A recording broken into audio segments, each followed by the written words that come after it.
Tata, nā mai haramai. Welcome to this webinar, Exploring Growing Up in New Zealand's Research into the Impact of Last Year's COVID-19 Lockdown and its effects on children's health, wellbeing and education.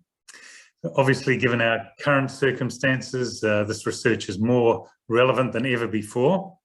But before we begin, I'd just like to ask Growing Up in New Zealand's Joint Māori Theme Lead, Executive Director of Research and Innovation at Te Whare Wānanga o Awanui Ārangi, Professor Tikani Kingi, to open today's events for us, please. Tikani.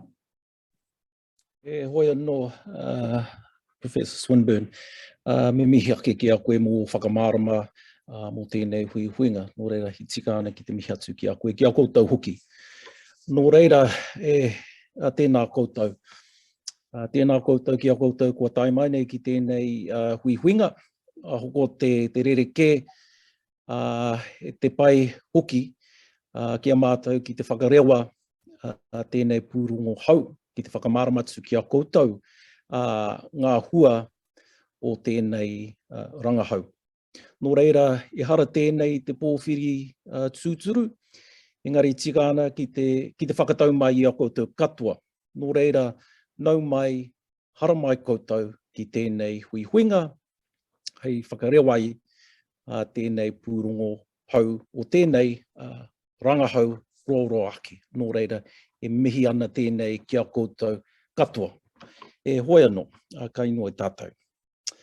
Whakataka te hau ki te uru, whakataka te hau ki te tonga, kia makina kina ki uta, kia mataratara ki tai. I hiake ana te ātākura, he tio, he huka, he hau hu, ti hei mauriora. Nō reira anō, kai a koe te rākau kōrero anō, Professor Swinburne. Tēnā koutou. Kia ora, thank you very much indeed, Tikani, for opening for us.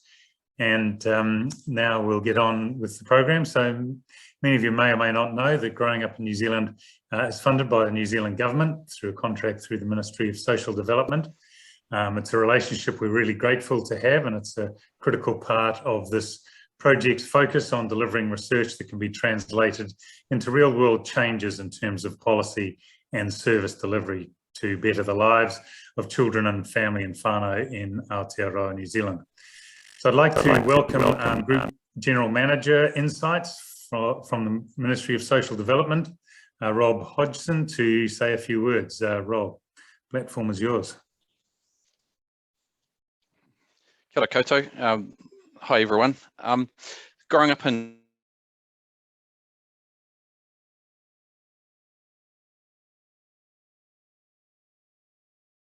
New Zealand, children and families since they were born, and data has been collected on a regular basis since then. 3 years ago, the responsibility for the study came back to MSD, and while MSD has the responsibility for it, very much we see it as a whole of government thing, because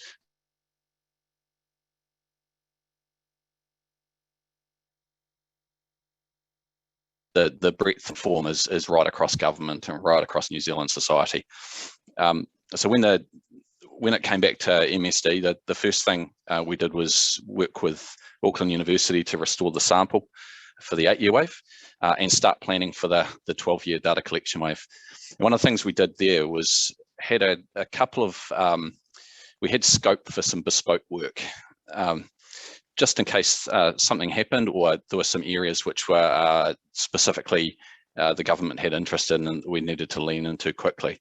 So in, I think it was April last year, Annette Johns phoned up with the idea of doing a bespoke survey of the Growing Up in New Zealand kids to essentially understand the impact of COVID, which was a great idea. So very quickly we got in contact with the Ministry of Education to help scope up what that would look like. And they got the survey into the field in May, which was super quick. They ended up surveying over 2,400 children during alert levels 3 and 4. And this survey is one of the largest conducted worldwide to look at children health, wellbeing and education experiences during this time. So the application isn't just for New Zealand, it's right across the world, and there's already been a lot of interest since the reports have been released. The survey resulted in 2 reports, but there's a lot of data which can be looked at by researchers, and I look forward to the additional insights that people come out with. So the 2 reports canvass health, mental well-being, family life, school satisfaction, device use, screen time, and connectedness. The reports compare these findings to previous findings of the same children when they were 8 years old. So we get a really nice look at what happened across the cohort, but also how things have changed since they were 8. Personally, I have an interest in this. I have twins who are about the same age, and the results made me feel a bit better about some of the things that my kids are up to, especially their immense increase in screen time. So obviously this is relevant now as well. And most of the children which are in the study are currently under alert level 3 conditions and have been so for quite a long time. So while this question's asked for last year, there's certainly relevance to what's happening now. And also interviewing began recently for the 12-year data collection wave, which will give us another point in time to understand what the impacts have been and how they've changed over time. So finally, I just want to congratulate the team who have been working on this to, first of all, collect the data, to do the analysis and to pull the reports together. It's hugely challenging times. So, please do sit back, reflect on it and celebrate what you've done as you start collecting for the 12-year wave. And finally, thank you to the participants and their families, of which I know there'll be a number who are tuned in now and have been chuffed to see the media pick up and see some of their own faces on breakfast television and that kind of thing to put a face on these findings. So that's enough from me. I'm sure you're interested in the findings, so let's get on to it. Thanks, Boyd. Kia ora, Rob. Thank you very much for those comments, and thank you again for your support and ongoing commitment to growing up in New Zealand. It's greatly appreciated. Okay, before we start, just a few housekeeping matters. So we will be using the Q&A function down on the bottom panel for asking questions. So if you can type your questions into that. You can also use the upvote function to click onto a question if you think it's important, and that will rise it to the top. So the ones that get the most clicks rise to the top. And we'll have discussion at the end of it. We'll have the presentations and then discussion. So as Rob said, last year we took the opportunity to canvass the impact of our first lockdown of COVID-19 outbreak in New Zealand. And this was an opportune time to really capture what was happening to our children. So I'd like to acknowledge Professor Susan Morton, who's Growing Up's Foundation Director, who saw this COVID lockdown situation as a really important opportunity to explore the impact of these restrictions on the children in our cohort, and for whom we already have a wealth of existing information. So we have two reports, as Rob mentioned, one looking at health and wellbeing and the other at education. So to talk about the first lockdown, the impact of the first lockdown on children's health and wellbeing, we have Associate Professor Natalie Walker. Natalie has a background in epidemiology and specialises in public health research. She's worked across many disciplines, including child health, and is currently based at the University of Auckland's National Institute for Health Innovation. So Natalie, over to you to present the health and wellbeing findings from this COVID report. Thanks.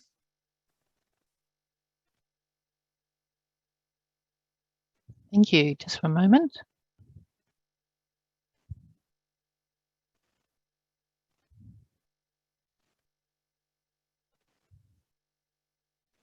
Right, just checking everyone can see this. All good? Can everyone hear me? Yep, all good, go. Perfect. So tēnā koutou, ko Natalie Walker, toko ingoa. Hello everyone, my name is Natalie Walker, and I'm very pleased to be here today to share with you some of the main findings from the Growing Up in New Zealand COVID Wellbeing Survey. Before I start, I'm just going to quickly provide a little bit of context for you around the cohort study.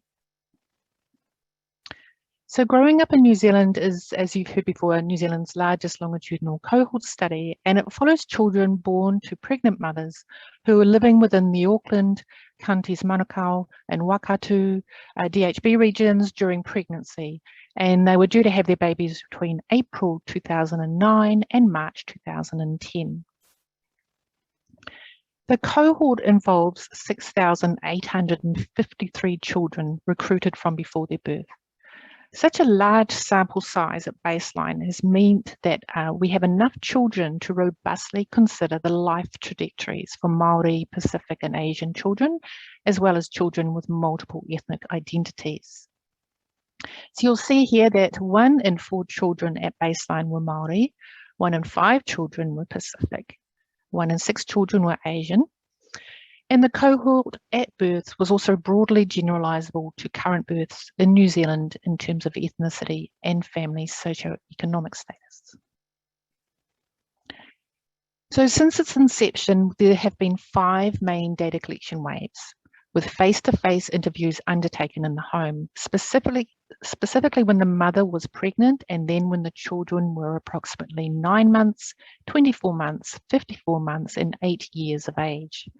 And in between these main face-to-face data collection waves, some age-specific data has been collected from caregivers, again via online questionnaires and telephone interviews. So this slide shows the interwoven domains and themes that represented the multidisciplinary influences that are considered at each data collection wave, whilst also taking a longitudinal perspective. As Rob mentioned, the 6th in-home data collection wave was planned for 2020 when the children were approximately 11 years of age. However, like us all, the COVID pandemic has changed everything.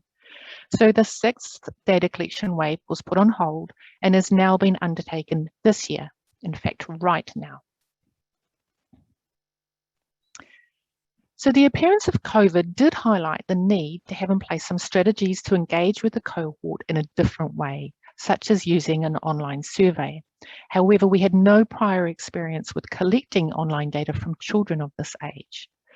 Furthermore, we also knew that if we wanted to really understand the health and well-being trajectories for the cohort of children over time, we really needed to capture information about the impact of COVID and the associated alert level restrictions on the children. So with these factors in mind, a brief opportunistic online survey was designed by the Growing Up in New Zealand team and was delivered to the cohort of children. In total, 5,756 children were eligible to participate in the COVID Wellbeing survey. The survey went live on the 8th of May 2020, and this was when New Zealand was at alert level 3, and it was 12 days after stepping down from that very first alert level 4. Then the survey was closed on the 24th of May 2020, when New Zealand was at alert level 2. So overall, we had 2,421 children complete the survey, and that gave us a response rate of 42%. You can see from this picture that 70% of the children completed the survey during alert level 3 and 30% completed the survey during alert level 2. And just to remind you that this survey was undertaken prior to the Delta variant showing up in New Zealand. So the children answered 46 questions online about their household bubbles, their feelings, experiences, activities, home and family life, school, current health, depression and anxiety, connectedness, screen time, and what they were eating and drinking. And the questions referred to different time periods. So either they were asked about the time when the children were in alert level 4, which was the lockdown, or they asked about the now, as in whether that was alert level 3 or 2, depending on when the child completed the survey. So almost all participating children were aged 10 to 11 years old, and there was an equal proportion of boys and girls. So I mentioned earlier that in the baseline cohort, we had 25% of children were Māori, and you can see in this graph that we were able to reach 21%, so slightly underrepresented for Māori. The baseline cohort You may remember I said 20% were Pacific, and you can see we were only able to reach 13% Pacific, so underrepresented for Pacific. And baseline was at 17% Asian, and we have 14% that we reached. So this just really shows that although we reached a wide variety of ethnic groups, for Maori, Pacific and Asian children were underrepresented. And we also found children living in more rural areas of New Zealand were underrepresented. This means the findings that we're going to present today may not be fully generalisable to the greater growing up in New Zealand cohort or all New Zealand children in general. But you have to remember, this was an opportunistic survey, and the key aim was to test engagement in an online survey. So there really was no expectation or that it would be fully generalisable. So part one of this Life During Lockdown report series focuses on how COVID and the government mandated COVID restrictions impacted the children's general health and mental well-being. We looked at whether this differed according to demographic variables and other variables of interest, and whether general health and mental well-being had changed from when the children were 8. So for this presentation, I'm only going to focus on the longitudinal data because I don't have time to do everything. And this means that I'm going to compare the time at COVID when the survey went out to when the children were 8 years of age. So let's look at health first. So overall, 84% of children reported that their general health was very good to excellent at the time of the survey. And this compares to 64% at the 8-year data collection wave. 91% of children reported no change in their health or an improvement in their health since they were 8 years of age. And children of Asian ethnicity were significantly more likely to report an improvement of health status over time compared to European children. As were children with 2 or more well-being and developmental concerns. By that I mean they may have had a physical disability and or a learning challenge, and they were more likely to report an improvement in health as well. However, children who were underweight when they were 8 years of old 8 years of age were less likely to have an improvement in health over time compared to children of normal body size. So moving on to mental health, a key question to explore was whether the pandemic and the government restrictions had any impact on mental health of children in the cohort compared to before the pandemic.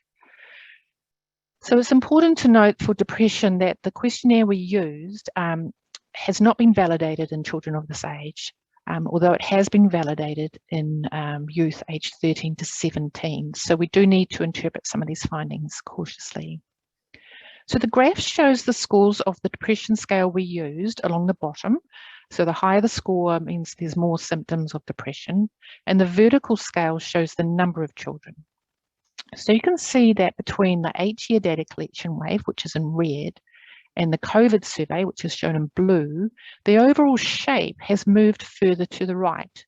So this indicates that there was an increase over time in the number of children experiencing symptoms of depression. And this increase was particularly seen in girls, and also in children who always or often worried about how much money their family had. If you split these scores into categories, where a score of less than 10 would suggest no significant depressive symptoms, and a score of 10 or more suggests clinically significant depression symptoms, we find that 41% of the children had clinically significant depression, compared to 28% when they were 8 years of age. However, in some subgroups, the proportion of children with symptoms of depression declined over time, and this was particularly seen in Maori and Pacific children, children who had 3 or more positive experiences during Alert Level 4, and children who were less connected with the friends and family during Alert Level 4. So that last point is probably a bit counterintuitive. However, it can be explained by the fact that the least connected children had a higher mean depression score at 8 compared to the most connected children, and the mean depression score increased over time in the most connected children, but declined in those that weren't connected. So really this just means that the findings suggest that the mental health of children who are highly connected was impacted more by these alert levels. Turning now to anxiety.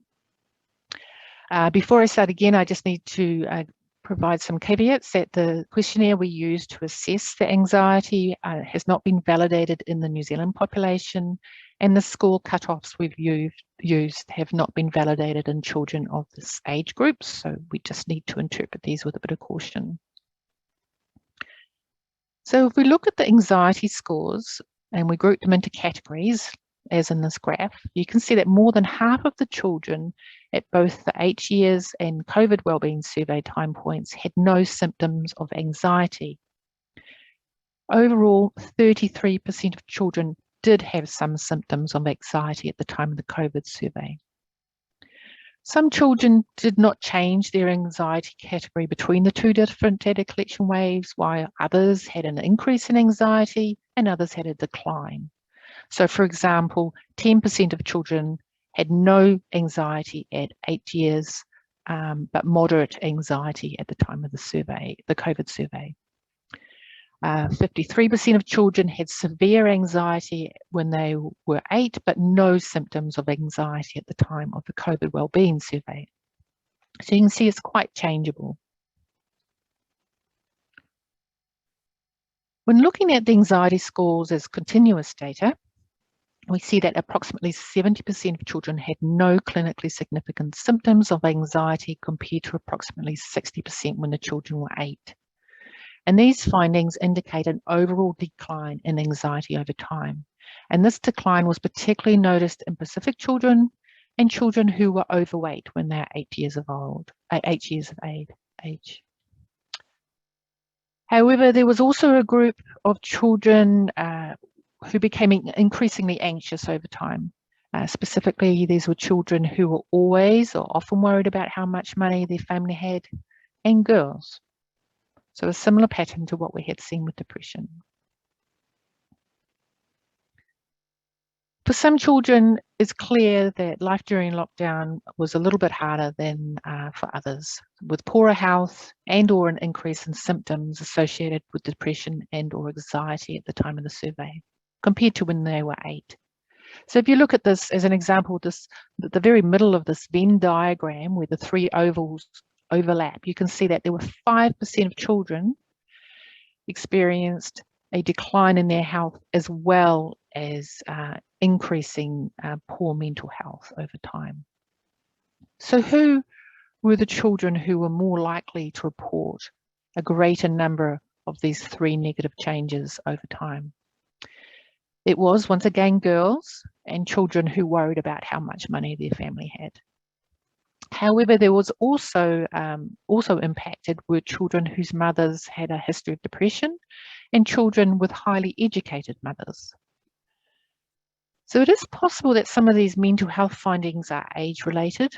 It's well known that the prevalence of depression and anxiety increases with age, and the average age of onset for major depressive disorders typically occurs between about 11 and 14, and particularly in children where there's a family history of depression. Furthermore, having symptoms related to depression and anxiety when the children were 8 years of age strongly predicted having symptoms of depression and anxiety at the time of the COVID survey. So these findings really highlight that it's very important that we undertake our current data collection wave because it provides an opportunity to assess the long-term mental health impacts of the pandemic in the full cohort. Finally, who were the children who were least likely to report a decline in their health and or their mental health over the 2 data collection waves? Interestingly, it was the children who had 6 or more people in their bubble during alert level 4. And as you can see from the picture on the right, Māori and Pacific children were more likely to have more people in their bubble during lockdown. So it's possible that being around more people in the family unit meant that there were more people around to assist with household tasks, look after the children, offer the children a sense of security and connection. And this all helped to support good health and reduce symptoms of depression and anxiety in these children. So I've only just provided a very quick glimpse of what's in the report, but the survey's clearly identified some specific groups of children who have coped well and others who are showing signs of distress. And it remains unknown what the long-term impact of COVID will be on the mental health and well-being of New Zealand children. Moving forward, we hope policymakers will utilise the findings to make some positive differences. And here's some examples of what that could look like. I think it's really important that we acknowledge the strength and resilience of many of the children in respect to their health and well-being, particularly Māori and Pacific children. However, some caregivers and children need to be provided with the tools and resources to identify early signs of depression and anxiety and appropriate pathways for action. And this is particularly important for girls. Also, parents and caregivers need to be aware that some children of this age worry a lot about money, and this impacts their mental health. And so we need some strategies to support the children and support the parents to engage with the children about this. Families should also continue to be supported to become financially secure, and there needs to be some actions to address child poverty. And finally, some additional resources and supports needed for families with children who have disabilities or learning challenges, particularly to support mental well-being. Should New Zealand continue to stay in these highly restricted COVID situation that we're in at the moment. So this last point really relates to some cross-sectional findings I haven't presented, and what we found was children with 2 or more well-being and developmental concerns when they were 8 were much more likely to have high depression and anxiety scores at the time of the COVID survey. So I'll stop now. I'm going to pass the presentation over to Kane. So thank you very much for your time. Thank you very much indeed, Natalie. That's fantastic, and for providing a piece of the information. There's a lot more there. Some things very, very interesting and uncertain. Some things worrying. Some things actually very reassuring, like the resilience of children. Just a reminder to people to please put any questions as they pop into your mind into the Q&A, and we'll come to those at the end of the sessions of the presentations. All right, so now it's my pleasure to pass over to Kane Meisel. So clearly there's short-term implications on the health and well-being, but for this age group, education is also a crucial part of daily life. And so there have been questions about how this lockdown and these extended lockdowns have had an impact on their day-to-day learning. So Kane is a senior lecturer in educational psychology at University of Auckland. He's growing up in New Zealand's education lead, and he's going to take us through the impact of the first lockdown on children's education, engagement in learning, screen time, and school satisfaction. Over to you, Kane. Thank you. Thanks, Boyd. Kia ora koutou. Before I share the findings from the education section of the report, I really want to start with adding my own personal thanks to the cohort and their whānau for the ongoing trust and generosity that they've shown by sharing their experiences and perspectives, particularly in this really difficult time. I'd also like to thank the Growing Up team, as well as our collaborators, both in the Ministry of Education and the Ministry of Social Development, who helped to bring this report to life. As Natalie mentioned, capturing the experiences of children during the COVID-19 lockdown was really essential for understanding the implications, both positive and negative, of the pandemic. Part 2 of this Life During Lockdown report series focuses on the children's experiences with their bubbles, the connection that they had to those outside of their bubbles, and the media and screen use, as well as their schooling. In particular, like with the findings that Natalie shared, we were really focusing on the changes that occurred in the 2 and a bit years since the children were 8, following the arrival of a global pandemic. When we first sent the survey to the children during May 2020, we certainly didn't anticipate how far-reaching and long-lasting the pandemic would be. But we did know that the lockdown measures, while obviously serving a critical component of the health response, had the potential to impact on children's well-being. As we're painfully aware, Zoom is just not quite the same. Relying on international data to understand children's experiences was not enough, particularly given the huge variation in control measures, as well as the comparatively low prevalence of the disease here at that time. The Growing Up in New Zealand cohort provides us with a unique opportunity to understand the experiences of our tamariki. These experiences, because they can be linked longitudinally to data from before the pandemic, as well as after the pandemic via future data collection waves, provide us with a really important insight into the shifts that were associated with the pandemic itself, as well as those that may be more long-lasting. So what did we find? One of the really positive findings was that despite the significant disruption of the lockdown, families in whānau were able to create experiences in their bubble that meant that most children, in fact 79%, reported having a good time with the people in their bubble. 88% of children said that they felt supported by their family in lockdown, which was a really pleasing finding. Lockdown also saw a really big increase in day-to-day activities with their family in whānau. So compared to when they were aged 8, children reported a 23% increase in baking or cooking with someone in their family several times a week during lockdown. Pretty impressive given how hard it was to find flour. There was also a 21% increase in children doing outdoor activities with their family at least once a day during lockdown compared with when they were 8. There was a massive increase in the number of children regularly sharing a meal with their family. So this increased to 96% that shared a meal with their family regularly. International research has repeatedly shown that sitting down for a meal together is a really important predictor of positive youth development. So this is a really important finding. We also found that most children received regular support in their schoolwork, with 84% reporting that people within their bubble were helping with their schoolwork several times a week or more, which also speaks to the additional challenges and juggles for family in whānau and trying to manage their own work as well as schoolwork for their children. The responses to open-ended questions were also really interesting and have indicated an impressive ability to adjust to new circumstances. When we asked about the best things about lockdown, several children talked about aspects relating to school, which was quite surprising.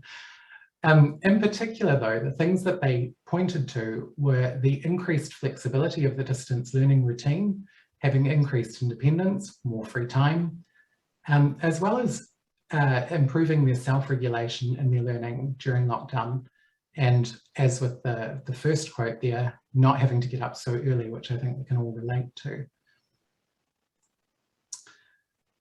In terms of connectedness, we also found that most children reported being able to stay in pretty good contact with people that were outside of their bubbles through various forms of messaging, social media platforms, video conferencing tools, as well as talking on the phone. Interestingly, with talking on the phone, we found that this was much more common for keeping in touch with family than it was for keeping in touch with friends. One of the differences, though, that we found was that that connectedness differed by area level socioeconomic deprivation. So this figure shows level of connectedness across the 5 bands of New Zealand Deprivation Index. So in this figure, 5 corresponds to those living in areas with the highest level of socioeconomic deprivation, while 1 includes those living in areas with low levels of deprivation. So while the majority of children in every band reported having good, either moderate or more connectedness, the proportion of those that indicated that they were had limited connectedness or were not, or almost not connected with people outside of their bubbles increased with the higher deprivation index bands. So this seems to reflect digital access inequities, which is particularly important given the fact that much of the schooling medium shifted to an online mode. Nevertheless, we did see, even though there was a subgroup that had more limited use of more limited connectedness, we also saw a really big upswing in screen time. So based on previous research, we would expect a reasonably modest increase as children move from middle childhood into the preteen years, but usage actually more than doubled from just over 2 hours to almost 5 hours per day during the week, and from 1.5 hours to 4 hours a day during the weekend. Part of this increase is a reflection of the fact that most schooling and social interaction moved online, as shown in the high levels of virtual connectedness in the previous slide, as well as the fact that almost all children, around 95%, indicated that they were using devices for school or homework at least once a week. However, we did find that 5% of the children indicated that they rarely used devices for school or homework during the lockdown period. And while some of these children may have remained engaged in schoolwork via other means, for example, those being homeschooled, in general, this finding likely reflects variable uptake and access to schoolwork. In particular, although device use more than doubled on average, weekday device use increased much less among children living in the areas of highest deprivation. So while some of the schools in these high deprivation areas may have determined that they would opt for a hard copy learning option, perhaps in response to quite widespread publicisation at the time about lack of device use and access for some children, it also indicates the importance of further investigation into whether there were systemic barriers that prevented effective engagement with online schooling. So what were they doing with all this time on devices? So in terms of some of the things that children reported using, YouTube was the most popular app, with 76% of children saying that they were using this, followed by Google Hangouts. Many of the children will be using this for school, as well as, unfortunately, TikTok. 5% of children reported not using any apps whatsoever. One of the interesting things about the apps and websites that they talked about using is that many of them actually have an age restriction of 13 or more. Given the children in this study were all younger than this at the time of the survey, it emphasises the need for targeted cyber safety education for children and young people in Aotearoa. In terms of school satisfaction, we found that this differed markedly across the cohort. So while 2/3 of the children reported that they continued to feel connected to their school or kura, 11% reported never or almost never feeling connected to their school. So that's a real concern to identify what was going on for those children. A similar proportion also reported that they really struggled with the online, with the shift to online learning. So in this particular figure, it's very similar to one of the ones that Natalie showed, where we've got the distribution of scores for 8 years compared with those in lockdown.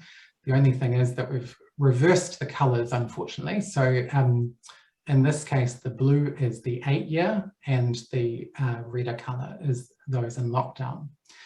So this school satisfaction scale is an established scale that's been used in a number of locations and was used also at age 8, and asks about a number of aspects of children's schooling. So 18 represents the maximum satisfaction and 0 the minimum.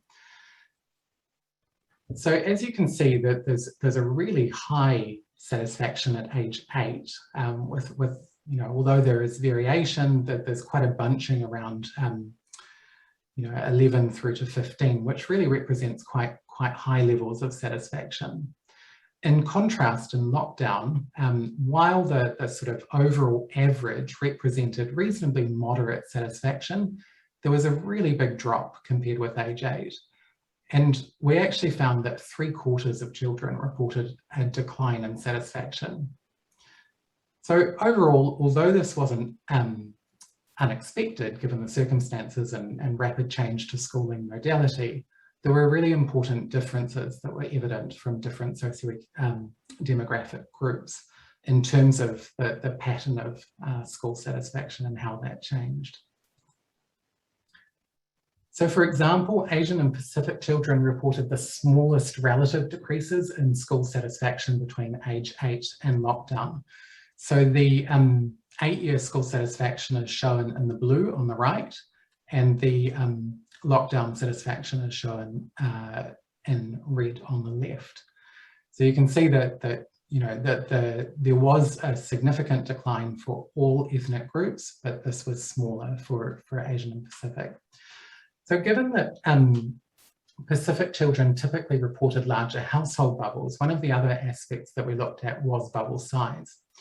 So we found that children in larger bubbles generally maintained higher levels of school satisfaction, while those in a bubble size of 2 experienced very large declines in schooling satisfaction. So we believe that this is likely to be related to the socio-emotional and academic support that is possible within a larger bubble. But it does remain unclear why a similar pattern was seen for Asian children, given the average bubble size was actually the same as for Pākehā children. Tamariki Māori experienced the largest decline in school satisfaction scores, but it is important to note that this was not statistically different from the decline for Pākehā children. So further investigation of the underlying reasons for the vastly different schooling experiences, both within ethnic groups as well as across ethnic groups, is really needed to ensure that COVID-19 doesn't exacerbate inequities. In terms of bullying, we found that bullying, understandably bullying itself is associated with lower school satisfaction scores, both at age 8 as well as during lockdown. So at age 8, those that reported being bullied almost every day had significantly lower school satisfaction than those that reported never or hardly ever being bullied. The overall decline didn't, the relative decline across those different groups wasn't significantly different. There was variation across the different levels of bullying. But one of the things that this really points to is the pervasiveness and that longevity of having been bullied. So this was actually in relation to bullying frequency at age 8. So not during lockdown itself. But what it indicates is that the effects of that bullying clearly continued into lockdown. So in terms of factors that were associated with positive schooling experiences, as previously noted, bubble size was particularly protective. In addition, children who reported frequent participation in activities with their family and whānau, such as reading, baking and cooking, outdoor sports, watching movies, reported all of those sorts of activities, they were more likely to report higher school satisfaction. And it really didn't matter whether the activities were school related or not. In contrast, children that had really high device use, as well as those that reported rarely helping around the house, generally saw lower levels of school satisfaction, indicating that general engagement levels are quite important for maintaining school satisfaction. We're also rolling out a teacher questionnaire early in the new year, which will provide really important insights into other factors that help to support school satisfaction and ongoing engagement. So if you're a teacher of a growing up in New Zealand child, please do keep an eye out for this. So understandably, while children in the study showed remarkable resilience, they've not been immune to the effects of COVID-19 and the lockdown. The positive and negative experiences of the children in the study provide insights into possible strategies and supports for children and their whānau. Moving forward, policymakers may wish to think about how these findings can be taken to support families to continue to connect in the ways that they did during lockdown. So given the finding that those activities like baking, like sitting down with family to have a meal, you know, those really positive shifts in the nature of activities that people were doing in their bubbles, translating that into a post-pandemic world and thinking about how we can continue to support that is really important. It's also important to continue to look at ways that we can provide children with flexibility, independence, and free time in their learning where possible. You know, obviously there are practical constraints to that, but given the number of children that reported those sorts of things as being a really positive aspect of lockdown, I think that's really important for us to listen to and think about how we respond to that. Also looking at identifying additional resources and ongoing support that children may need. You know, as we've found, many did face quite significant emotional and social challenges during lockdown. And obviously, many of the children in the cohort have experienced much longer periods of lockdown at this point. So understanding that is really important. Also investigating the factors that are responsible for those different schooling experiences to really make sure and reassure ourselves that COVID-19 is not going to serve to deepen the existing inequities. And finally, in relation to that, ensuring that there is equitable access to devices for future online and distance learning. And obviously that goes beyond just pure provision of a device. It's also about connectedness. It's also about effective connectedness. So having a good, reliable internet connection. So continuing to hear directly from the children is critical, and it's especially important that we're able to hear from those who may not have access to reliable devices and internet connections. So as Natalie indicated, we do have, we did hear from some groups of children more than from others, and some of that is very likely to be related to device access and internet connection inequities. So this is something that we're particularly mindful of as we go to field with the 12-year data collection wave, particularly given the period of ongoing restrictions, and as we seek to understand the longer term impacts of the pandemic, especially now that the novelty of baking sourdough has well and truly worn off. So I want to finish with a Wakatoki. Kohi kohia na kakano, whakaritia te pare kereke, kia poa wai nā hua. So this Wakatoki speaks to the gathering of seeds, preparing the seedbed carefully, and then being gifted with an abundance of food.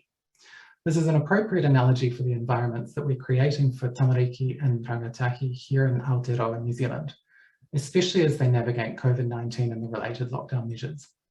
We must carefully create and maintain nourishing environments to provide well for children's growth and development in order to see them flourish in the future. Ngā mihi nui kia koutou. Thank you. Kia ora, Kane. Thank you very much indeed for that. Lots of interesting findings there and questions coming through to you. So keep typing those in the Q&A, people. Okay, so now we're going to have some respondents from the panel, and because Maori and Pacifica communities have really been centre stage throughout this pandemic in Aotearoa, we have a high proportion of people from those communities as the unsung essential workers who've kept the country going during lockdown. They're often living in a high-risk area, Auckland, South Auckland, close to the airport. Until recently, they've really been left behind in the drive for vaccination. And I think that the media and public commentary has often been quite hard on these communities. So in many ways, I think this is, it's this whole pandemic and the lockdown, the government response to it, community response has been critical. So it is appropriate that we now hear from Growing Up's Maori and Pacific theme leads as respondents. So I'd like to welcome back Joint Maori Theme Lead Professor Takani Kingi. He'll say some words, followed by Dr. Sarah Jane Payne, who jointly leads the Maori theme. She is Senior Lecturer and Director of the Tamatoiora Research Group and at Te Kepunga Hawara Māori, and Dr. Sani Tauwha, who is growing up in New Zealand's Pacifica theme lead and is the research and evaluation lead for Moana Research. So, Tikani, can I ask you to be first in responding? Utira tēnā nō koutou. Tūtahira, me mihi ake kia kōrua Kane me Natalie, pai ki au ki te whakarongo o koutou kauhau. Nō reira hoki Kane, rawe o whakamārama o tērā whakatauki. Nō reira me mihi ake anō ki a koe hoa. Hoi anō, I was asked by my two colleagues, actually I think I was told by my two colleagues to briefly kick things off with an introduction to this section of the agenda, and to thank you all again for taking the time to join this part of the webinar, which I hope you all find informative, but especially useful in terms of the work you're all currently involved with. Now, as Māori and Pacific researchers involved with this study, our interests have been more than, I guess, simply academic, but in the understanding that this research has significant potential to better guide and inform both policies and strategies for our people. And beyond this webinar, we sincerely hope that everyone takes the opportunity to actively engage with the study and the researchers moving forward. It is an incredibly important study for us all, and especially for our Māori and Pacific tamariki. Nō reira me mihi ake ki a koutou, ngā whānau me ngā tamariki hei tautoko mai tēnei rangahau.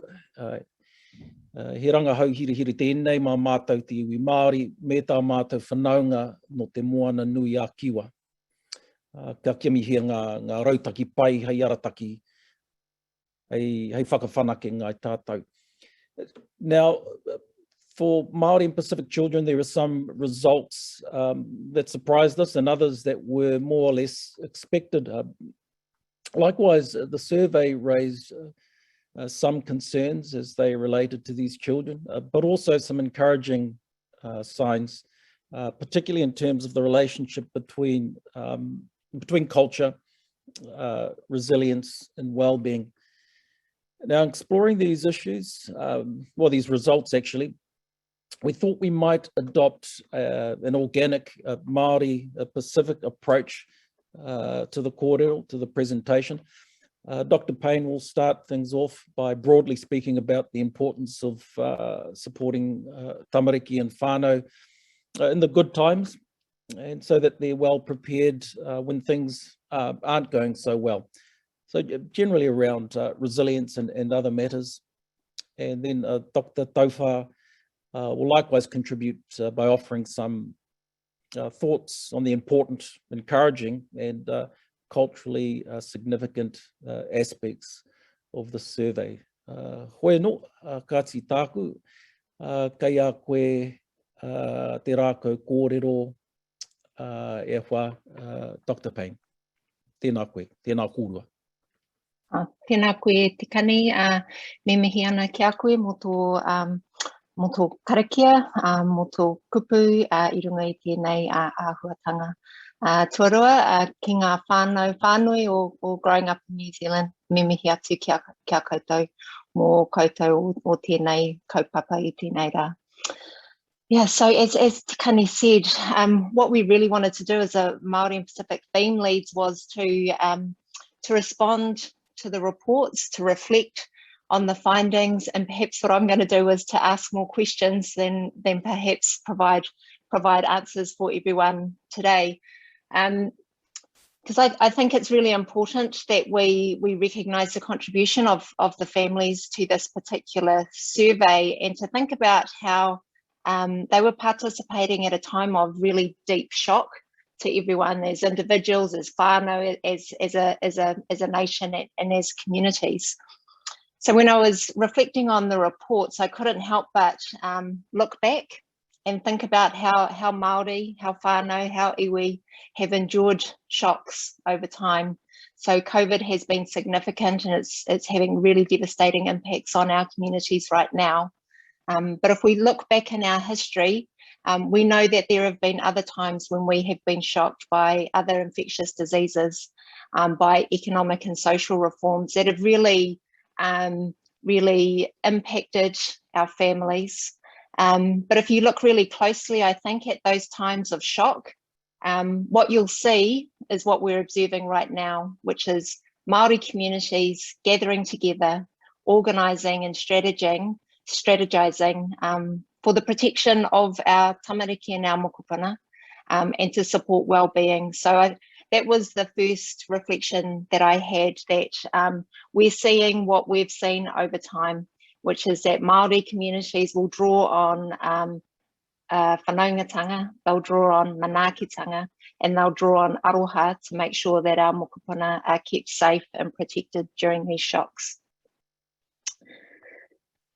Like Tikani said, there were findings in there that raised a little eyebrow, and then others that we may have expected to see.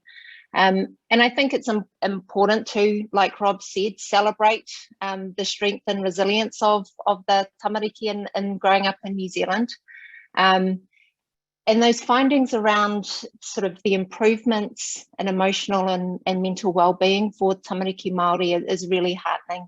We never want to see children and young people being negatively impacted by these shocks. But I did need to remember to myself that when the children were 8 years old and we went out with that survey and we reported on depression and anxiety, tamariki Māori and Pacific children actually had worse depression and anxiety at 8 years of age. And so while it's great to see improvements, we need to remember that our children are often starting on the back foot when it comes to wellbeing. Okay, so we've seen improvements, but we need to be asking questions around how much they have improved. Are we seeing Māori and Pacific children have wellbeing, physical, emotional, mental wellbeing indicators that are where we should expect them to be? So we do need to keep looking at the data, engaging in this data set and asking those kinds of questions. And that kind of brings me back to this idea of shocks, and how every time Māori communities experience a shock, the activation of our social connectedness, of our whanaungatanga and our manaakitanga does take away energy. It does require strength. And so as we're planning together as a nation, I'm really interested to see how we're going to come together and think about our recovery. So how do we recover our communities and help them to rebuild their strength and rebuild their resilience, not just to get them back to that level where we might have been at 8 years. I think that we really need to be aiming to not just be recovering, but to see some gains in wellbeing for tamariki, so that when the next shock comes along, we're not continuing to take away from the strength of Māori communities and to degrade the well-being of tamariki Māori, but in those good times, like Tikani said, that we're really building and supporting and putting in place policies and interventions that get our whānau to the best possible position that they can be at to sustain well-being for tamariki in those hard times. So that's some of the reflections that I've had since the reports were produced, and I really do want to acknowledge Natalie and Kane for the work that their teams did preparing the reports, and encouraging all of our participants today to keep asking questions in the Q&A, but after the webinar, because we really need those questions in order to think about how we restore and recover tamariki wellbeing for the future. So but a couple of reflections from me for now, and then I think I'm going to hand over to my colleague Saini to hear what she's thinking at this point in time. Kia ora, Saini. Kia ora. Made sure I unmuted myself. Whawhitai ke iki, whamālolahi atu ki a boy ka o mai toinga tini growing up in New Zealand, he mawhainga māli ke ukau ngā kau whataha muki nau tol, I wahe ngahi ola o e whatotolo ko e ni. Mai anga ki o tau kakai me ngahi o tumotu Pasifiki. Before I provide a response, as well as acknowledging the amazing work that has gone into this report, I'd like to acknowledge our children, our families who are part of the study, and the incredible response by our Māori and Pacific health and community providers and churches during this pandemic. I want to firstly recognise that the voices of 384 Pacific children were included in the survey, and for us that is a definite win. Usually the experiences of our children are shared through the lens of adults. So to provide a platform where Pacific children were able to speak on their own behalf was extremely pleasing. Some reflections on some of the findings. One of the key findings, and it was shared by Natalie and Kane touched on it as well, was the low anxiety and depression symptoms. And we know that previous research has shown a higher prevalence of depression and anxiety in New Zealand Māori and Pacific children compared to other ethnic groups, and a higher prevalence of depression and anxiety in children who were overweight or with obesity compared to children who are normal weight. Now, the COVID-19 Wellbeing Survey found the opposite, with a significant reduction in depression for Māori and Pacific children and a significant reduction in anxiety for Pacific children and children who were overweight. And there are several possible explanations for these findings acknowledged in the report. The first was the average size of each household bubble at the time of the survey. So the report found that children who had 6 or more people in their bubble during alert level 4 were less likely to report 1 or more negative changes in health and well-being. And for me, it wasn't surprising. It speaks to and acknowledges actually the cultural and social capital that is often generated being in larger bubbles. So it really drew on the fact that, you know, things that are often overlooked is the importance of cultural and social capital. And as I noted, this isn't new for Pacific, especially those who are living in multi-generational households. But it's great that these themes are actually coming through the voices of our children, which speaks to the resilience of our families and the flow-on effect that it has on our children. Upon reflection, another interesting finding was the decline in bullying. In the 8-year data collection wave, Pacific children had experienced higher rates of bullying compared with European children, and bullying is a known risk factor for depression and anxiety. It's possible that being at home during COVID-19 alert level 3 meant that children weren't exposed to bullying at school, potentially resulting in less depression and anxiety. So those are some, you know, upon reflection, some really key findings from this report. Moving forward, I think we've now got some data that will help us with the 12-year data collection. The survey provides, you know, preliminary findings that the study can draw on.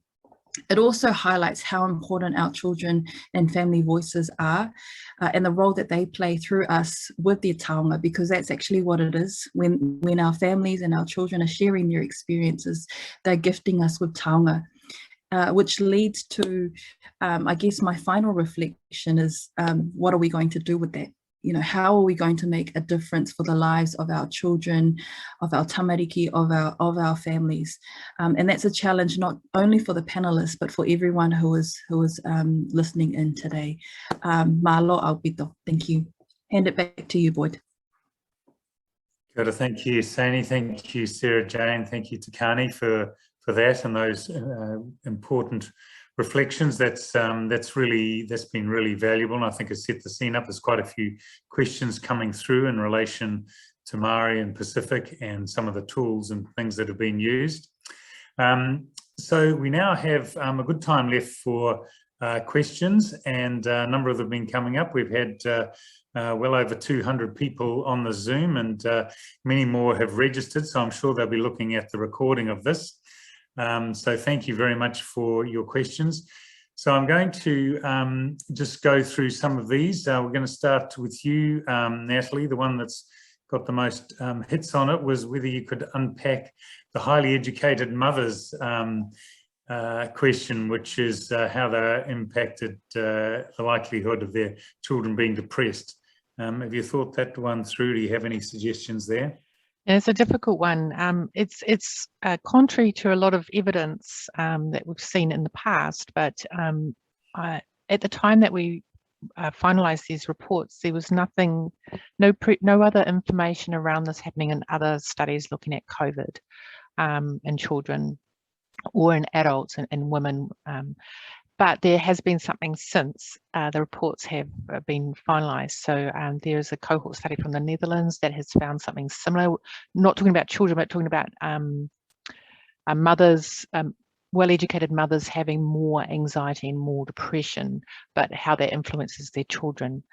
What I'm really saying is we don't really know. Is contrary to the information that we have and the evidence around children's mental health and their parents' mental health. So it's a little bit of an unknown, and that's why it's going to be so important to have a look at the main cohort study, that's the main data collection wave that we've got in play, and we need to see if that was just a chance finding. Remember, we have a smaller sample. There's a lot of some issues around bias that could particularly have impacted that finding. So if we see it replicated in the next data collection wave, then we really need to see this as a valid finding. So I don't know if anyone else got some views on that. I didn't put any attention on it in the report because there was nothing to add to it. There was no evidence that I could add in for that at that time. So any other views? Susan, any thoughts on that? You probably know the literature better than most. I'll let you jump in here before we go to the next question. No, I think Natalie's given us a good answer. I mean, I think part of this was it's a new pandemic, it's a new situation. We're seeing some things that we haven't necessarily observed before. And I think the interesting thing is that because this is a cohort that we can follow up, we can check the sort of ongoing impacts and we can check how things change over time. I think it's, you know, potentially anxiety symptoms are higher in some of the mothers who are, and parents generally who have higher levels of education. So that's perhaps not so novel in terms of transferring that to their children or their children picking up on that. But I think we're just really not quite sure what this means in the longer term and how this will impact on the wellbeing. And I think that's what's interesting about this, is being able to track that over time. So I think Natalie's provided the best evidence that we can at this stage. Right. Thanks, Susan. I'm just going to go to this question to Kane and Natalie before we get on to the ones around anxiety and depression, for which is quite a few. But did the survey look at whether parents were working from home during the lockdown and what influence that had on wellbeing and school engagement and so on? Natalie, anything on parents working? No, that wasn't collected in the survey. It was about the children. The focus was on what the children were doing. Right. Okay. Thank you. We did ask about whether members of the bubble were essential workers. So we have that information. Oh, that's true. But we didn't directly ask about work status during lockdown. We do obviously have that information from age 8, and we'll have it again from 12. Right. Okay, thanks, Kay. Now, well, I'll just get on to these, this anxiety and depression, which in itself is obviously anxiety producing and depressing in itself as children. There's this high prevalence, really, and it seems to be increasing with age. It seems to be increasing over time, as far as I understand. So I'd like just a bit of general background first before we go into the details of the specifics and the breakdown by socioeconomic status and the tools themselves. But Susan, I'm just going to come to you about what is the general pattern of these anxiety and depression measures for children as they get older, and what's happening over time as time goes by. Are we seeing more of anxiety and depression in children?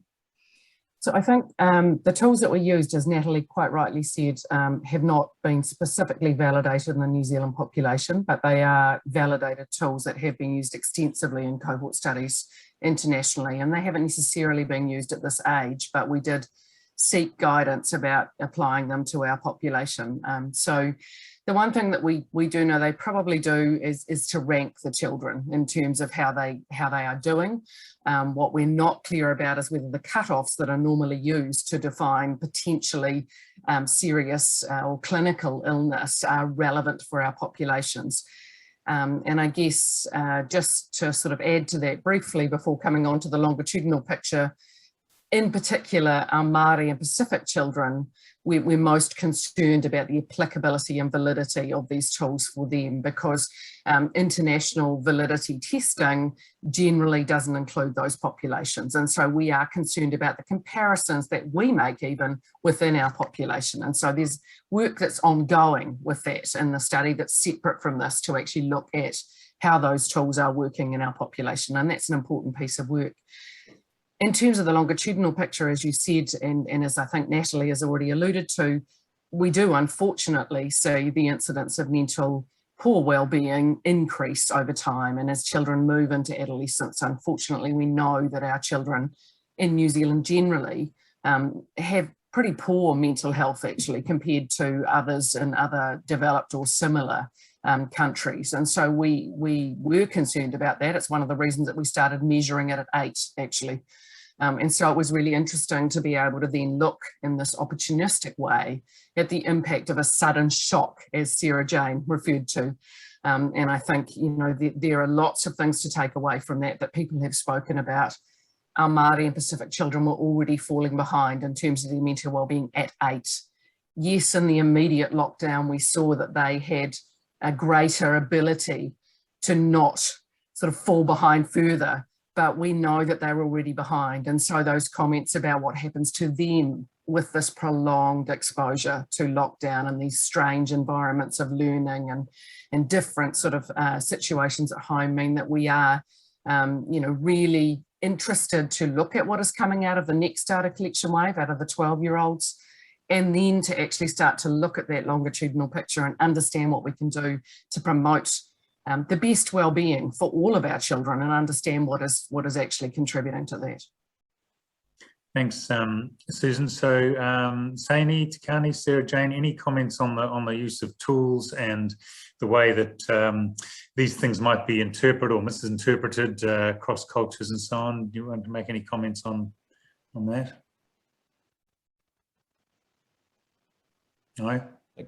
Yeah, just a broad comment, Boyd, and thank you, Susan. And I think you're right. I mean, we had similar challenges a few years back now with the New Zealand Psychiatric Epidemiology Study, and the researchers there. That was the Te Rau Hinengaro study, raised similar concerns around the validity and utility of the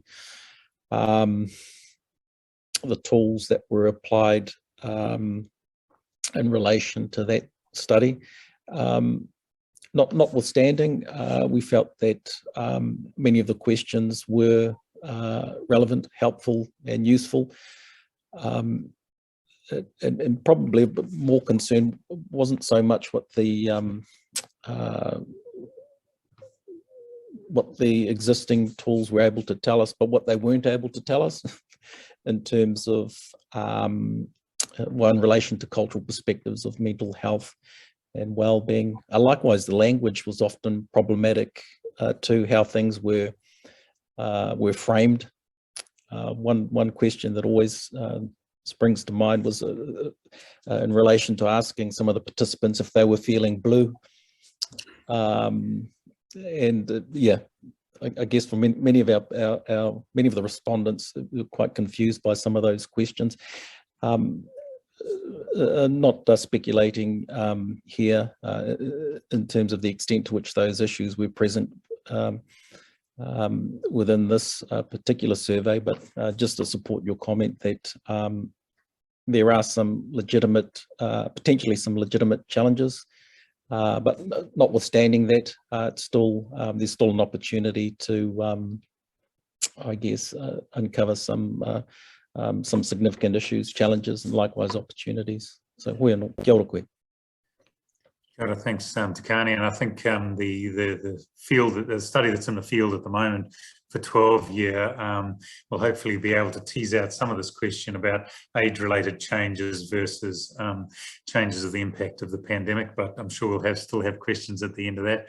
Natalie, just in relation to these measures and the differences by socioeconomic status or deprivation levels, did you want to comment on that or any other aspects of the yeah, we did look at that, and there was nothing was found, so it was looked at. So no differences across socioeconomic status for anxiety and depression. No. Okay. Any other comments on this area? It's a big area. It's an important area, mental health and children. Before we move on.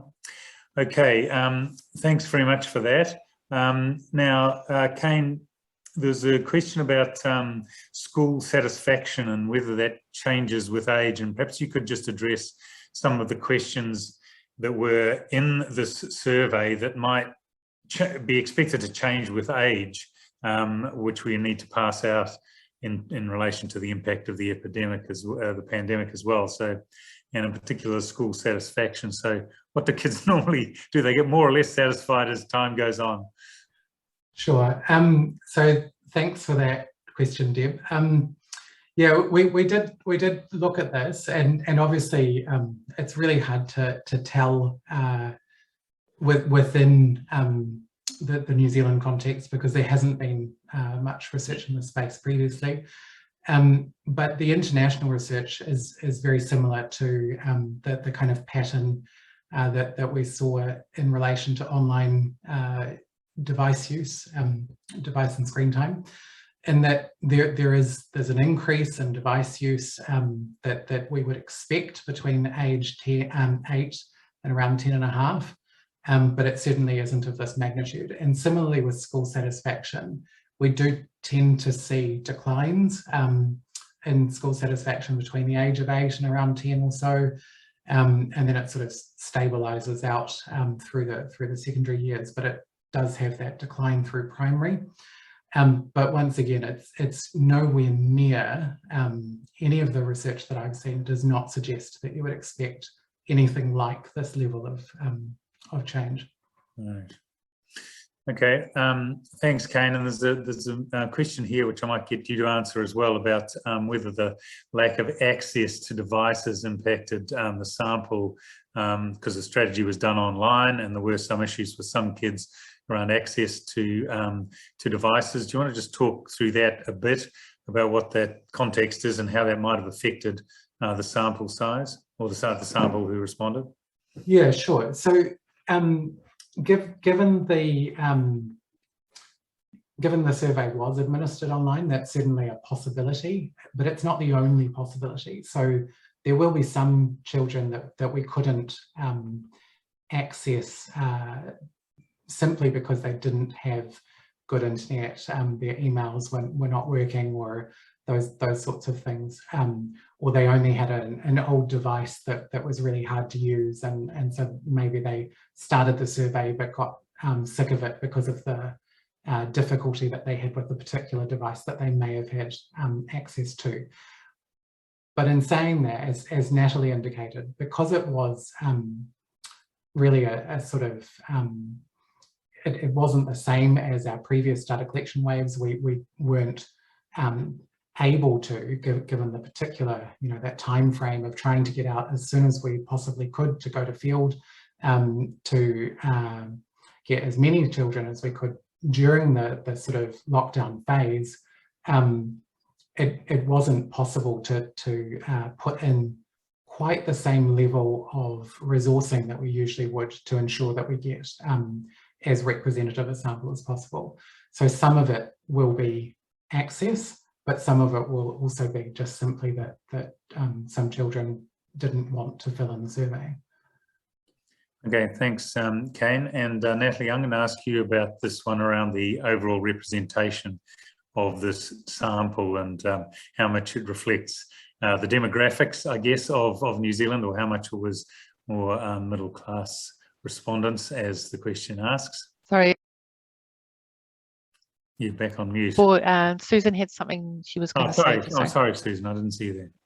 No, so I mean that's a really important question for Natalie. So Okay, all right. absolutely, but just wanted to say one other thing, because I think it's an important part of that, is that, as Kane has said and Natalie, it was opportunistic, and we really had not collected the information we required from families or children prior to sending the survey out that was designed to engage digitally with the children. And so one of the things about this is where families had moved or changed email addresses in particular, and we didn't know that, then we could not connect with them, and we didn't have the usual processes around with the opportunity to ask people to let us know about their changes and so on. So I think the device access is absolutely a part of it, as Kane has said. But the other part of this is that the families that we will have missed, and this may lead into Natalie's answer, are those who are likely to be more mobile generally. And we know that those families are unfortunately more likely to be growing up in more disadvantaged environments over time, and more likely to be Māori and Pacific, unfortunately. So that is why we knew that when we went out, even with the best of intentions, we were likely to not be able to engage in the way that we would normally hope to, and that we hope to engage at the 12-year again to find out a little bit more from everybody. But it was still an opportunity to understand how our children were doing, and half of them, also just under half, gave us that opportunity, and that was great.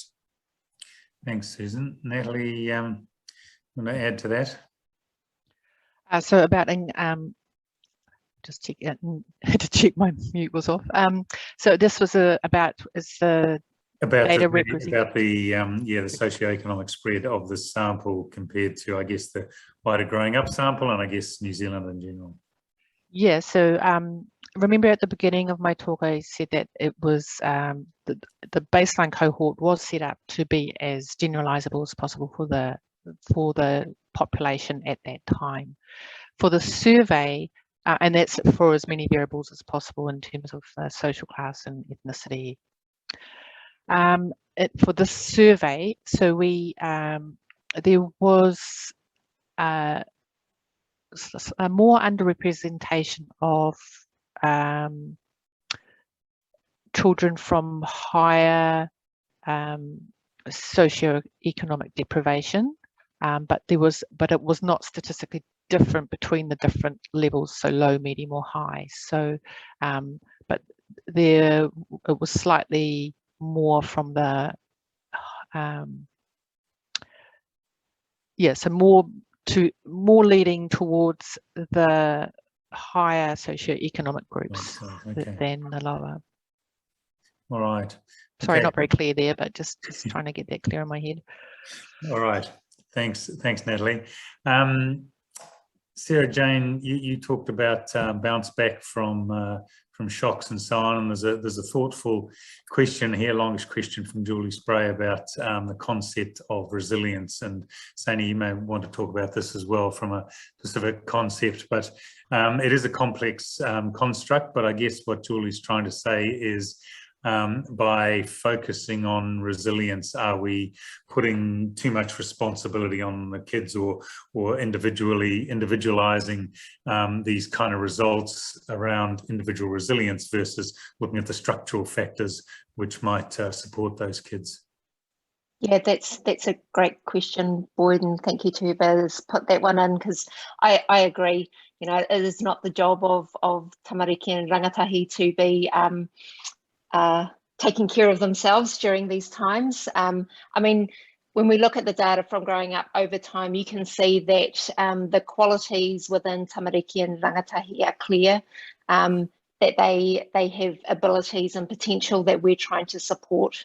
But I completely agree that we need, as a society, as government agencies, as policymakers, as academics, we need to be doing everything that we can to ensure that the systems and structures around tamariki and their whānau are such that they can live their lives and that they can reach their potential. So some of my reflection is not necessarily on focusing on how to make children more resilient, but whenever COVID allows us to get back to some form of normality, there will be a building back process, and there will be a need to support tamariki and their whānau to recover from the shock and to restore their strength and to restore their connections and to restore their well-being. And I do agree, I think it's our jobs to help them with that process. And I think my main point in my reflection was really that I want to see us as a nation not aiming to get tamariki well-being to the point where we saw it at age 8, because like Susan said, we know that tamariki Māori well-being at age 8 is not at the same level as European children in this country. I want to see us build them back to a level of well-being that exceeds that age 8 standpoint and allows them to flourish into the future. So yeah, it's a really important question. Sure, thanks, Sani. Yeah, I think during the first lockdown and even this lockdown, we've seen not necessarily individual resilience, but whānau resilience, and that, you know, as Sarah Jane has said, when our communities go into shock mode, we have a tendency to mobilize ourselves and mobilize ourselves quickly, and I think that's reflective in what we're seeing.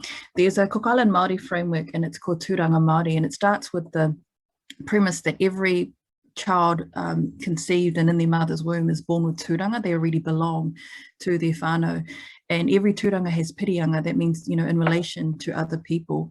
And with tūranga and pirianga, there's a kaweanga. So a kaweanga is the duty of care, to look after your tamariki and to, you know, support your whānau. And I think during the lockdowns and with even with, you know, the vaccination drives and stuff, we're seeing how and for me, it's a positive, and it's a good way of I think a lot of reports are deficit based, and so, you know, it's pleasing to be able to see and rather than frame it from a negative stance, actually, you know, say, hey, look, being in bigger bubbles, while there might be you know, issues, there's also strengths that we also need to acknowledge. So I think that's just my contribution to this talanoa boy.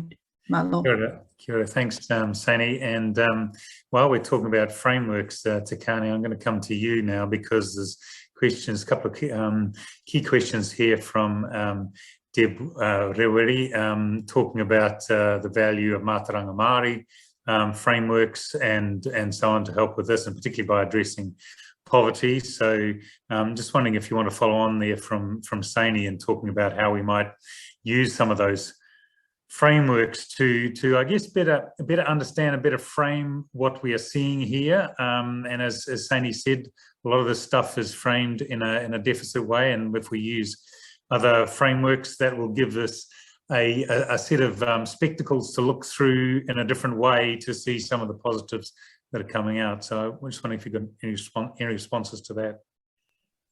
Thank you, Boyd. And yeah, great question, notwithstanding a challenging question as well.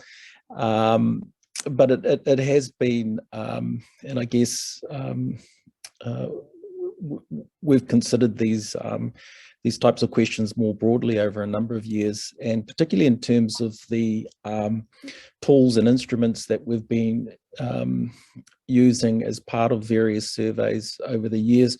Oftentimes, and because these instruments have been shown to be valid internationally, we've chosen to utilize them as part of the surveys. But the concern has always been the extent to which, and I touched on it previously, not so much what they measure, which most of them are very good at measuring what they're designed to measure, but absolutely hopeless at measuring anything else. And that's kind of where our some of our concerns have rested in terms of, I guess, measuring health and well-being and the extent to which the existing tools are able to capture cultural perspectives of health and well-being, and how we actually capture that in a meaningful and valid way. I'm talking about meaningful, especially in terms of the Māori and Pacific populations, and who who may see health and well-being differently, or the different lens. But if we're not capturing those perspectives, then potentially we're shortchanging them in terms of how meaningful the questionnaires and surveys are. Getting back again to the question, I think there's real potential to utilise Mātauranga Māori and other frameworks, specific frameworks that have been mentioned as well, so that the questionnaires and the surveys better reflect the realities of our Māori and Pacific communities, so that it is more meaningful and informative.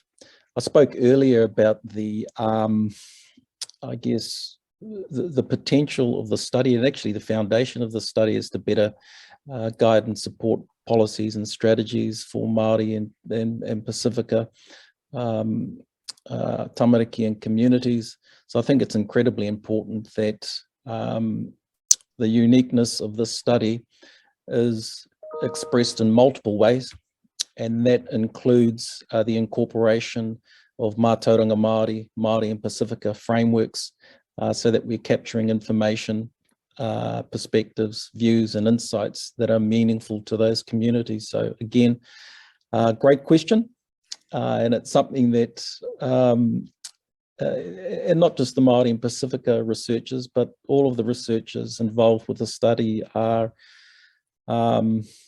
aware of and keen to support moving forward. So kia ora koe. And Sarah Jane's just about to correct me.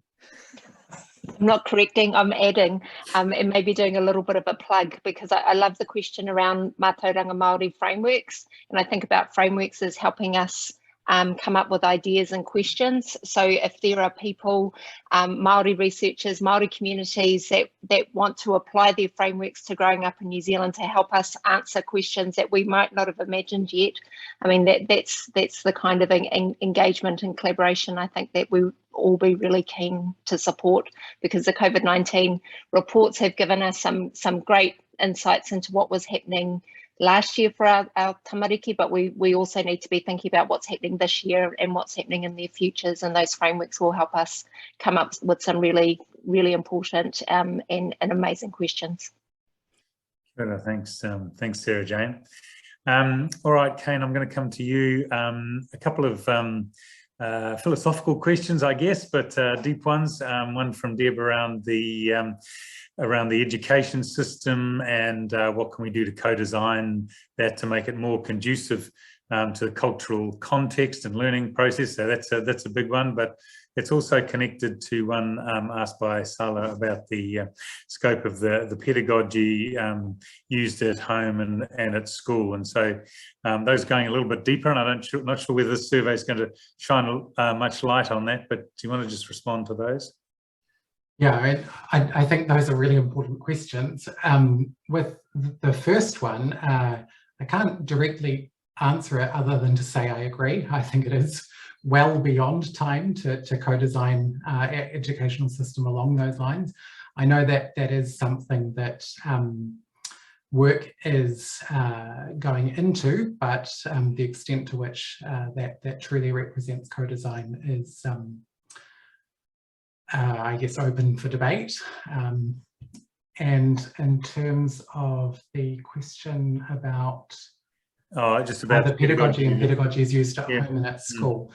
So we don't have, we didn't directly ask about those aspects, but because, you know, bearing in mind that this was the children that we were asking, so it was sort of a bit outside the scope of the focus of this particular survey. But it is something that, you know, I mentioned that we've got the teacher questionnaire coming up. There'll be some additional insight around that as part of that. And in addition, you know, we're seeking to get linkage with some of the educational data as well that will give us some deeper understanding of those sorts of things as well. Okay, thanks, Kane. Yeah, I think the linkage for the growing up data with both health and education administrative data sets is a real strength, and hopefully we can unpick that. A technical question just here for you, Natalie, from Alison, just about whether there were differences by whether the kids were in level 2 or level 3. In your graph, you showed some of them were in different stages, and did the children respond differently depending on how much freedom they had between? Yeah, it's a very good question. And the actual questions for the measurement of mental health were asking in the past week. So some of those children would have actually been in level 4 at that time, potentially as well. So we haven't analysed every piece of data in this in the survey. So this is an opportunity for other researchers to go and explore this. So no, we did not look at that, but there's plenty of opportunity. This is why these data has become available for researchers to come and explore further, and do linkage with other variables within the cohort study, and retrospective data collection waves. So if you're interested in that, I would, and you're in the research field, I encourage you to reach out to us, and we can look at that for you, or you can look at that for yourself. Kira, thanks. I can just extend on that a little bit as well. So one of the questions that we asked was whether the children had gone back to school yet. So although around 30% of the children did respond following the return to level 2, you might recall that actually a lot of children didn't go straight back to school because they were still quite concerned about the risk. So only 3% of the children that actually responded indicated that they'd already gone back to school. Okay, all right, thanks, Kane. Okay, Susan, I'm coming to you because I know this is very dear to your heart. Question from Dave Appleyard, just talking about the voice of tamariki being most important, echoed in all the participants, and storytelling being very powerful. How can we inject that into the way schools are run? But how can we actually also inject it into the research that we do and the evidence that we take? So I'd like just to hear your views on that, because I know that's something that you are working on very deeply.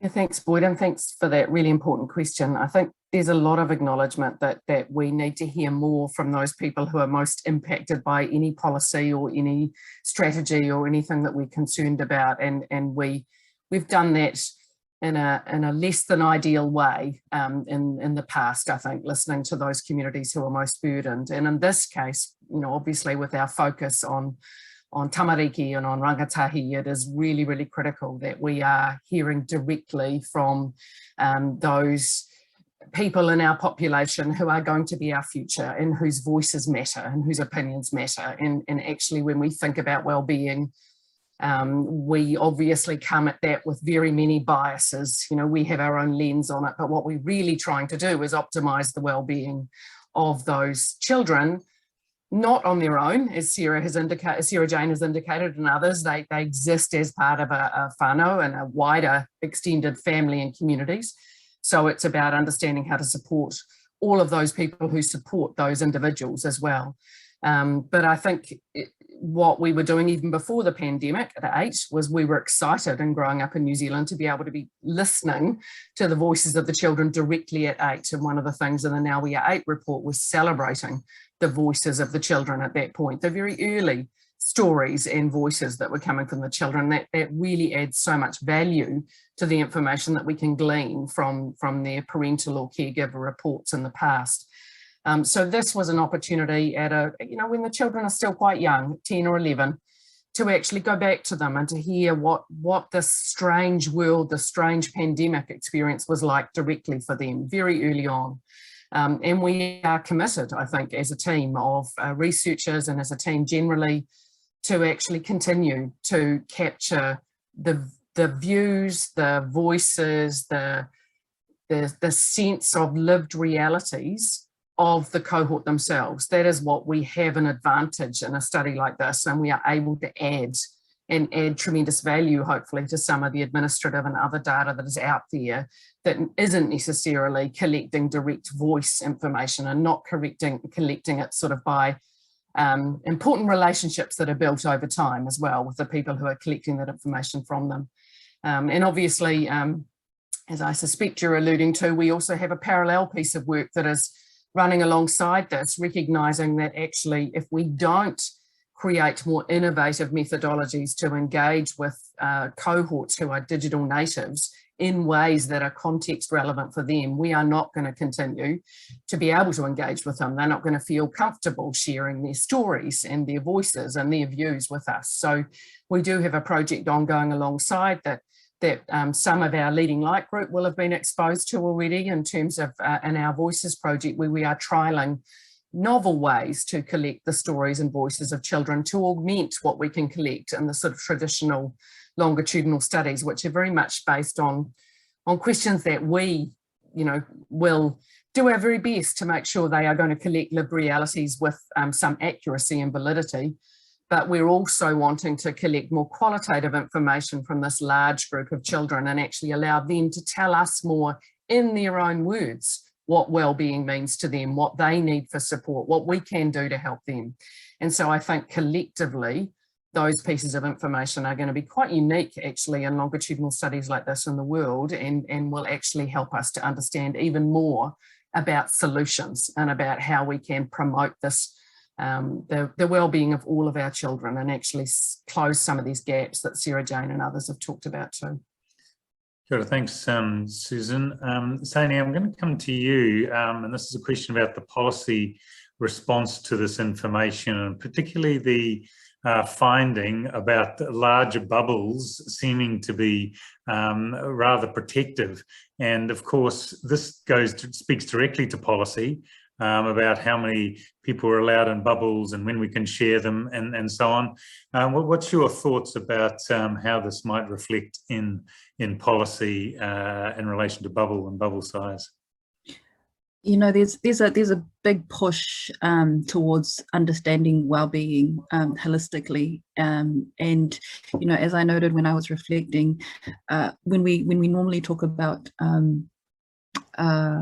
larger bubbles, mainstream normally goes straight to overcrowding, and that becomes the focus, and it blurs what we see anywhere else. And I think from a policy perspective, it's about understanding the things that we've shared here, some of the strengths that comes from being in a larger bubble, and I think being Pacific, and I think Māori will probably be the same, the intergenerational exchange that often occurs by being in a bubble, and we know that that's a protective factor when it comes to things like anxiety and depression.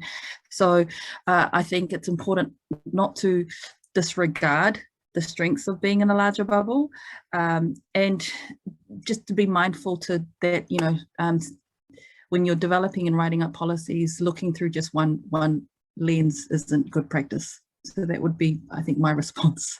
Thank you, Malo.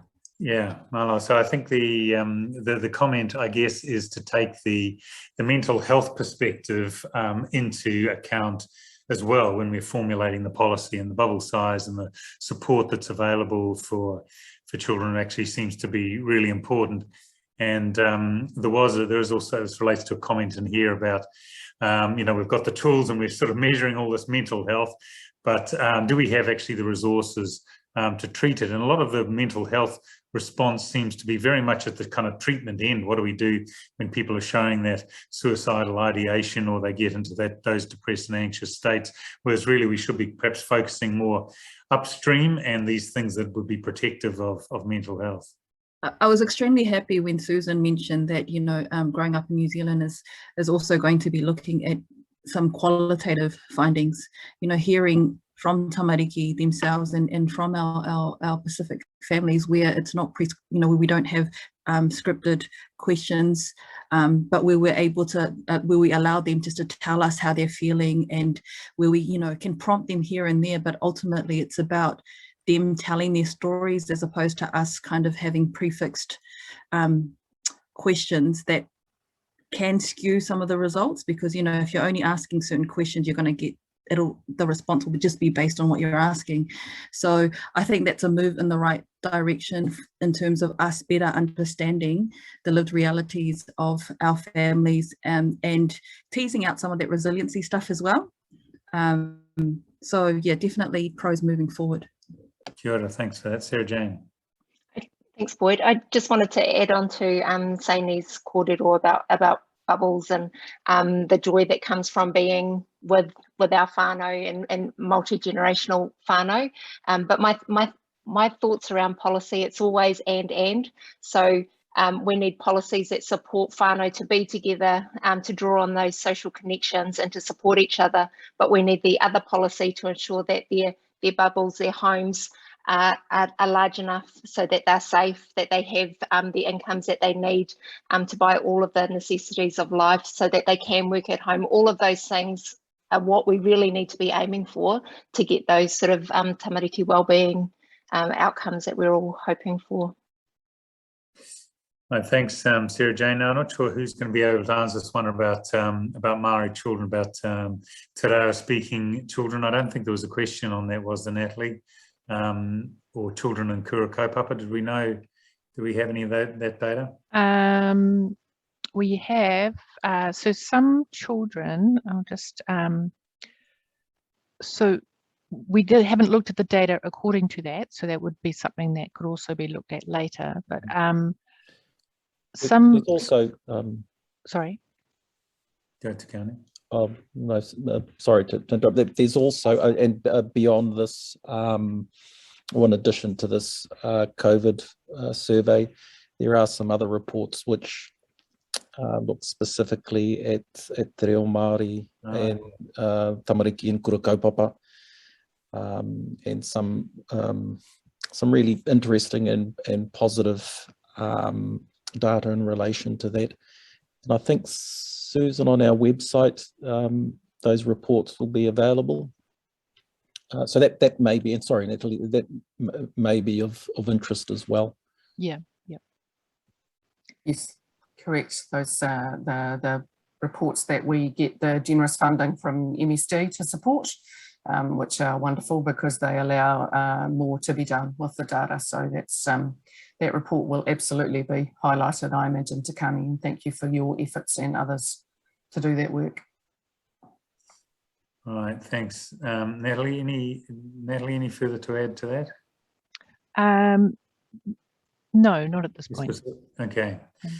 All right. I think I've gone through most of these questions that were there. We have covered off on some of the tools and the challenge around that, particularly the use of the tools around measuring anxiety and depression. I think that's a big item, and I'm pleased to hear that there is some validation work happening there, because that's looming as such a huge problem for tamariki.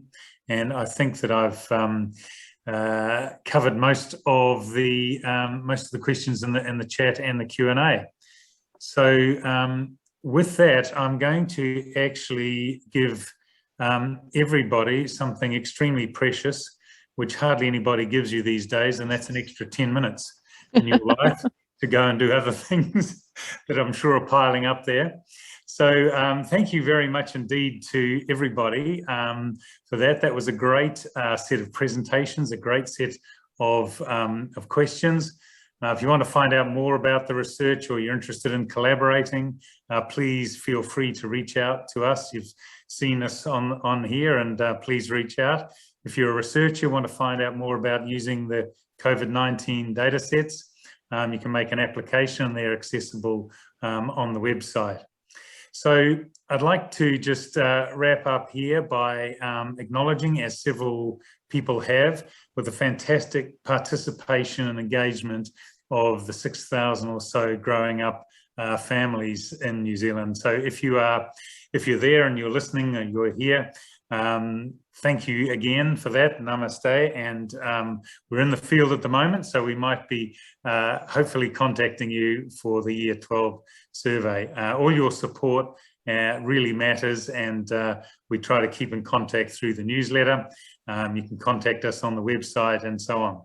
So many thanks to the presenters and the respondents to today's webinar. Special thanks to Natalie and Kane for leading on these two reports, excellent reports. And actually a huge thanks to Kirsty Jones, who has put this all together. Thank you very much, Kirsty. You've done a fantastic job. Thank you to those participants who are there and asked questions. So I hope you've enjoyed today's presentation, and I'll just hand back over to Tikani to close the event for today. Thank you. Hoi anō, tēnā koe e Boyd. Tika ana ki te mihi aki ki a rātau hei tautoko mai tēnei rangahau. I ngā kai whakahaere, ngā kai tautoko, ngā kai rangahau. Rātau katoa, ngā tari maha, hei toha pūtea. Me mihi ake ki a rātau katoa. Me kira ki ngā whānau, ki ngā tamariki o tēnei rangahau, me mihi ki a koutou. Nō reira tēnā koutou katoa. Hoi anō, ka inui tātou. Kia tātou katoa te atawhai o tātou riki a Hukraiti, me te aroha te atua, me te whiwhinga taitangi, te wairua tapu, ake. Āmene. Tēnā koutou. Kia ora rā. Kia ora. Thank you.